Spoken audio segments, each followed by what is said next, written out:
এই শাহবাগী বুদ্ধি প্রতিবন্ধী যেগুলো আছে এগুলা মানুষ না, এগুলা ছাগলের থেকে আরো খারাপ। উলাইকা কাল আনআমি বাল হুম আদাল, এরা চতুষ্পদ জন্তুর থেকে আরো খারাপ। দেখেন আমাদের দেশে এক শ্রেণী আছে, এরা হলো কলা বিজ্ঞানী। এদেরকে আমরা কি বলি? কলা বিজ্ঞানী। দেখেন অন্যান্য দেশের বিজ্ঞানী যারা আছে তারা ড্রোন আবিষ্কার করে, তারা মোটরসের আবিষ্কার করে, তারা মঙ্গল গ্রহে তাদের বিজ্ঞানী পাঠায়, তারা রকেট আবিষ্কার করে, নানা নানা নানা মানে তারা জ্ঞান প্রযুক্তিতে অনেক দূর এগিয়ে যায়। আর আমাদের দেশের কলা বিজ্ঞানী যারা আছে তারা কিছু আবিষ্কার করতে পারে না। তারা পেঁচার মূর্তি আবিষ্কার করে, তারা বানরের মূর্তি আবিষ্কার করে, তারা এইটার মূর্তি আবিষ্কার করে, তারা ওইটার মূর্তি আবিষ্কার করে। তারা আপনাদেরকে কি শিখায় জানেন? তারা আপনাদেরকে এগুলো শিখায় যে প্রত্যেক বছর 14 এপ্রিল যেদিন আসবে সেদিন হবে পহেলা বৈশাখ। এই বিজ্ঞানীরা আপনাদেরকে কি শিখাবে জানেন? তারা আপনাকে শিখাবে ওই দিন আপনি বানরের মুখোশ পরে, ওই দিন আপনি হাতির মুখোশ পরে, ওই দিন আপনি বাঘের মুখোশ পরে আপনি রমনা বটমূলে যাবেন, আপনি শাহবাগে যাবেন, আপনি চারুকলায় যাবেন, আপনি ওখানে যাবেন, আপনি টিএসসিতে যাবেন, আর মিছিল বের করবেন, আর মনে করবেন এই ধর্মান্ধতা এই যা কিছু আছে সব অমঙ্গল দূর করে বাঘের মুখোশ, আপনার পেছার মুখোশ, হাতির মুখোশ, এগুলা বাংলাদেশে কল্যাণ নিয়ে আসবে। আমরা বলি না এগুলা বাংলাদেশে আল্লাহর কল্যাণ আনে না, এগুলা বাংলাদেশে মঙ্গল আনে না, এগুলা বাংলাদেশে কল্যাণ আনে না, এগুলা বাংলাদেশে আল্লাহর পক্ষ থেকে গজব আনবে। এগুলা বাংলাদেশে কি আনবে? আল্লাহর পক্ষ থেকে কি আনবে? আমাদের আকীদা কি কল্যাণ কল্যাণের মালিক কে? আরে মুখ খুলে বলেন না। আমাদের আকীদা কে কল্যাণ কল্যাণের মালিক? কোন পীরও কখনো কল্যাণ কল্যাণের মালিক হতে পারে? আর আসতে বলেন, কোন পীরও কখনো কল্যাণ কল্যাণের মালিক হতে পারে? কোন পীর যদি আপনাদেরকে শিখায় আমি কল্যাণ কল্যাণের মালিক, এটা চতুষ্পদ জন্তু বান্দরের থেকে আরো খারাপ। এটা হায়ওয়ান গরু মহিষ ছাগলের থেকে আরো খারাপ।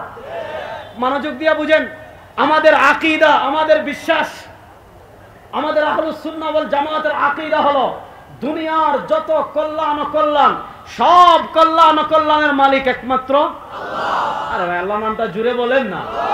নাকি আপনাদের সবাই লামাজাবি ভাইরাসে ধরছে না? যে লামাজাবিরা বলে আল্লাহর নাম জুড়ে জিকির করা যাবে না। আমি সব জায়গায় বলি আল্লাহর নাম জুড়ে জিকির করা যাবে। তোমার কত দলিল লাগবে? রেজাউল করিম আবরারের কাছে আসো, দলিল দিয়ে কবর দিয়ে দিব ইনশাআল্লাহ। তাহলে বলেন আমাদের আকীদা মঙ্গল অমঙ্গলের মালিক একমাত্র আল্লাহ। মঙ্গল অমঙ্গলের মালিক একমাত্র আল্লাহ। পহেলা বৈশাখের মঙ্গল শোভাযাত্রা কখনো মঙ্গল অমঙ্গলের মালিক হতে পারে না। খাজা বাবা কখনো মঙ্গল অমঙ্গলের মালিক হতে পারেন না। কোন পীর কখনো মঙ্গল অমঙ্গলের মালিক হতে পারেন না। কোন শায়েখ কখনো মঙ্গল অমঙ্গলের মালিক হতে পারেন না। আল্লাহ পবিত্র কোরআনে বলেছেন তার হাবিবকে, কুল, ও আমার হাবিব আপনি দুনিয়ার সব মানুষদেরকে বলে দিন লা আমলিকু, আমি মালিক নই। কি মালিক নই? লিনাফসি, আমার নিজের। কিসের মালিক নই? নফআন, উপকারের, ওয়ালা দাররান, কিংবা ক্ষতি। আমার নিজের মঙ্গলের মালিক আমি নই, আমার নিজের অমঙ্গলের মালিক আমি নই। হ্যাঁ, আমি মঙ্গল অমঙ্গল কতটুকু করতে পারবো আল্লাহ রাব্বুল ইজ্জত ওয়াল জালাল পবিত্র কোরআনে বলেছেন ইল্লা মাশাআল্লাহ, ইল্লা মাশাআল্লাহ, ইল্লা মাশাআল্লাহ। মানুষ মঙ্গল অমঙ্গল কতটুকু করতে পারবে? যতটুকু তাকদীরে লিখে রেখেছেন কে?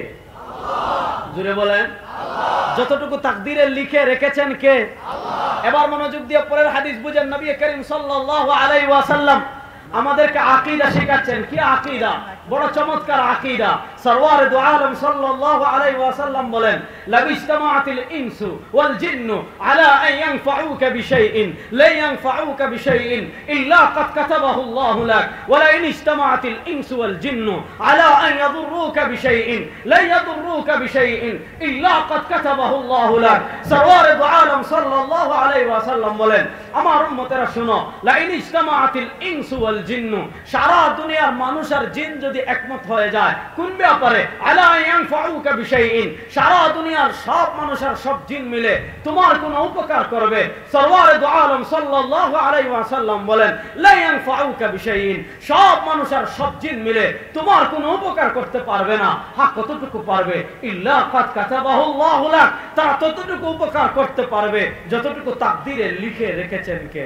আল্লাহ। বলেন যতটুকু তাকদীরে লিখে রেখেছেন কে? আল্লাহ। সরওয়ার দু আলম সাল্লাল্লাহু আলাইহি ওয়াসাল্লাম হাদিসের পরের অংশ বলেন ওয়ালা ইন ইজতামাআতিল ইনসু ওয়াল জিন্নু, দুনিয়াতে যত মানুষ আছে, দুনিয়াতে যত জিন আছে, যদি সব মানুষ আর সব জিন একত্রিত হয়ে যায় কোন ব্যাপারে, আলা আন ইয়াদুররুকা বিশাইইন, সব মানুষ আর সব জিন মিলে তোমার কোনো ক্ষতি করবে, সরওয়ারে দু আলম সাল্লাল্লাহু আলাইহি ওয়াসাল্লাম বলেন লা ইয়াদুররুকা বিশাইইন, সব মানুষ আর সব জিন মিলে তোমার কোনো ক্ষতি করতে পারবে না, ইল্লা কাদ কাতাবাহুল্লাহু লাক, হ্যাঁ কতটুকু করতে পারবে যতটুকু তাকদীরে লিখে রেখেছেন কে?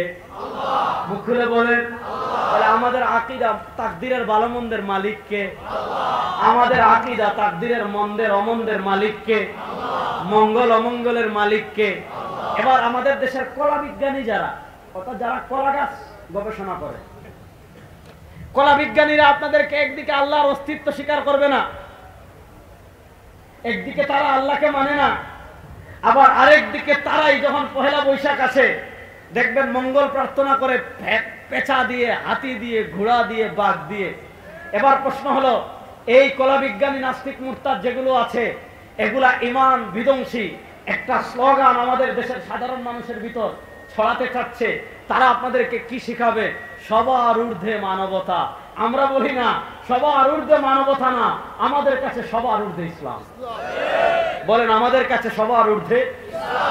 মুখ খুলে বলেন না আমাদের কাছে সবার ঊর্ধ্বে ইসলাম। যে মানবতা ইসলাম সাপোর্ট করে সে মানবতা ওয়েলকাম, সে মানবতা আমাদের মাথার উপরে। যে মানবতা ইসলাম সাপোর্ট করে, কোরআন সাপোর্ট করে, সুন্নাহ সাপোর্ট করে, সেই মানবতা আমাদের মাথার উপরে। সুতরাং ইসলামের বিপরীত কোন মানবতা আমরা দেখতে চাই না, ইসলামের বিপরীত কোন আদর্শ মানবতার নামে আমরা গ্রহণ করতে চাই না, ইসলামের বিপরীত গিয়ে কোন ধর্মকে, কোন ধর্মীয় উৎসবকে যারা মানবতার নামে দেশে এস্টাবলিশ করতে চাইবে এরা ইসলামের শত্রু, সভ্যতার শত্রু, মানবতার শত্রু, মুসলমানের শত্রু। সুতরাং শাহবাগীরা কখনো মুসলমানদের আপন হতে পারে না। দেখেন এই বাটপাররা কি করে শুনেন, যখন পূজা আসে, পূজা, কথাবার্তা ভালো করে বুঝবেন, যখন পূজা আসে, যখন ক্রিসমাস ডে আসে, ক্রিসমাস ডে মানে খ্রিস্টানদের বড়দিন, খুব মনোযোগ দিয়ে কথা বুঝবেন, ক্রিসমাস ডে মানে বড়দিন, এইটা বুঝার আগে তারা তখন যখন পূজা আসে তখন আপনাদেরকে কি শিখাবে? ধর্ম যার যার, উৎসব সবার। শিখায় কি শিখায় না? আমাদের দেশে অনেকে দেখবেন যে ঈদের সময় ঈদগাহেও আসে, আবার মন্দিরে গিয়েও নাচানাচি করে, আছে না নাই? আবার ইসকনের মন্দিরে গিয়ে স্বঘোষিত ঘোষণাও দেয় যে আমি ইসকনের মন্দিরে নাচানাচি যত করি আমার ইমান এত শক্ত যে আমি ইসকনের মন্দিরে গিয়ে নাচানাচি করলেও আমার ইমান যাবে না। এরকম কিছু স্বঘোষিত বেঈমান আমাদের দেশে আছে না নাই? দেখেন আপনি একটা জিনিস বুঝেন, যখন ইসলাম এবং মুসলমানের প্রশ্নে আসে তখন তারা নিরপেক্ষ হয়ে যায় যে ভাই ধর্ম মসজিদে রাখেন, ধর্ম খানকায় রাখেন, ধর্ম জিকিরে রাখেন, ধর্ম ওয়াজ মাহফিলে রাখেন, উৎসবে ধর্ম আনবেন না, ধর্ম যার যার, উৎসব সবার। একটা জিনিস ভালো করে বুঝেন, একটা জিনিস আগে মাথায় বসান, ধর্মের প্রশ্নে মুসলমান কখনো নিরপেক্ষ হতে পারে না। মাথায় এটা বসান, ধর্মের প্রশ্নে মুসলমান কখনো নিরপেক্ষ হতে পারে না। ধর্মের প্রশ্নে আমরা আপোষহীন। ধর্মের প্রশ্নে আল্লাহ কোরআনে বলেছেন ইন্নাদ দীনা ইনদাল্লাহিল ইসলাম। ধর্মের প্রশ্নে আল্লাহ কোরআনে বলেছেন ওয়া মান ইয়াবতাগি গায়রাল ইসলামি দীনান ফালা ইউকবাল মিনহু। ধর্মের প্রশ্নে সরওয়ারে দু আলম উমরকে বলেছেন ইয়া উমর লাউ কানা মূসা হাইয়ান মা ওয়াসিআ ইল্লা ইত্তিবাই। ধর্মের প্রশ্নে মুসলমান নিরপেক্ষ হতে পারে না। ধর্মের প্রশ্নে আমাদের আকীদা আল্লাহ রাব্বুল ইজ্জত ওয়াল জালালের কাছে একমাত্র মনোনীত ধর্মের নাম ইসলাম। বলেন আল্লাহ রাব্বুল আলামিনের কাছে একমাত্র মনোনীত ধর্মের নাম ইসলাম। মুখ খুলে বলেন একমাত্র মনোনীত ধর্মের নাম ইসলাম।